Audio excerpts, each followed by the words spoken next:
Hi guys, so I'm gonna do a how-to video on how to do splatter painting with kids.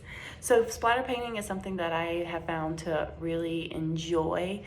It's not something very like draw between the lines or has to look a certain way. It's free and it's versatile, and that's what I like the most about it.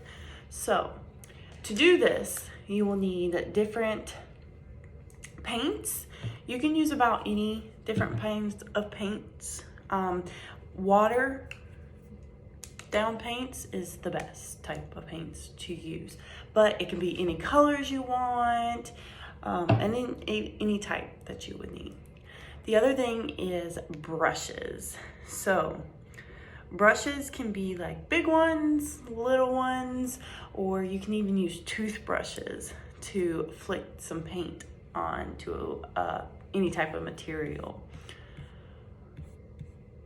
So you can use things like regular pieces of paper, or like I'm going to be using in my video, I'm going to use a canvas because I want to hang this up on my wall once I have completed it.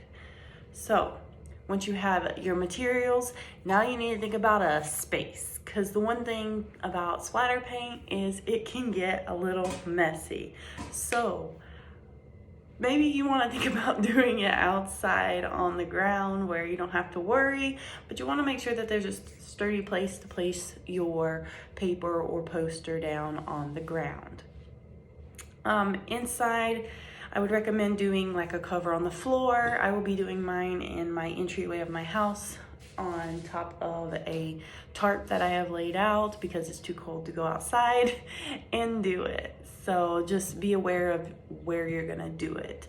Also, when you're with the kids, it's splatter paint. So you will be splattering on yourself. So make sure that when you're doing it with children, they're wearing clothes, or even you're wearing clothes, that you don't mind if there gets a little paint on it as you're flicking the paint.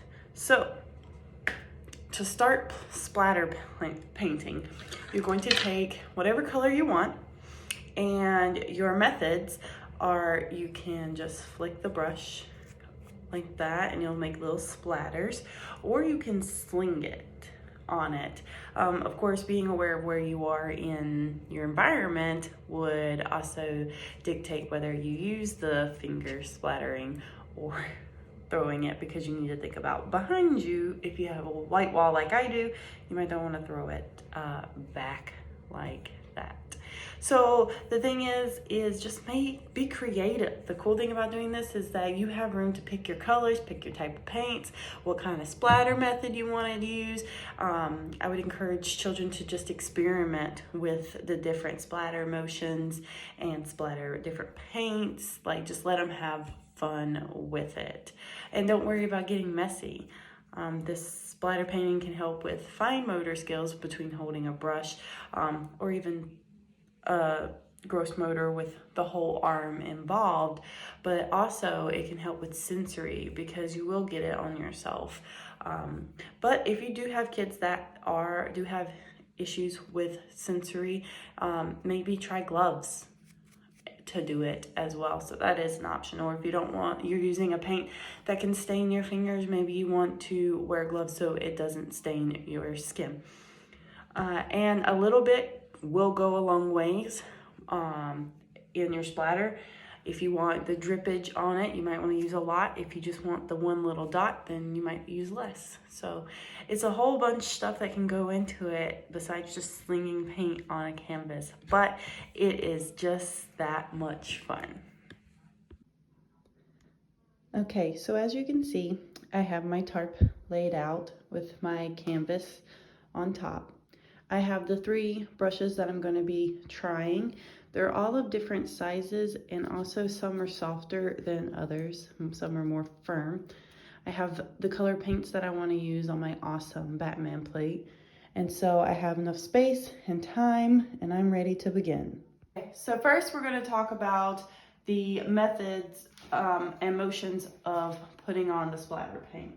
So I'm going to pick a color with my brush, and I'm going to dip that into the paint And then I'm gonna take it. For the first one I'm gonna do is using my finger to spray it on there. So I'm gonna get kind of close to it, and then I'm just gonna run my fingers through. And as you can see, it's putting some on there. The next thing is I'm gonna take a lot of paint, and the next movement is with the wrist. You just flick at the wrist, and you just throw things on there. This one, with this method, you're gonna need more paint on the brush.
All right, here it is. This is my final product.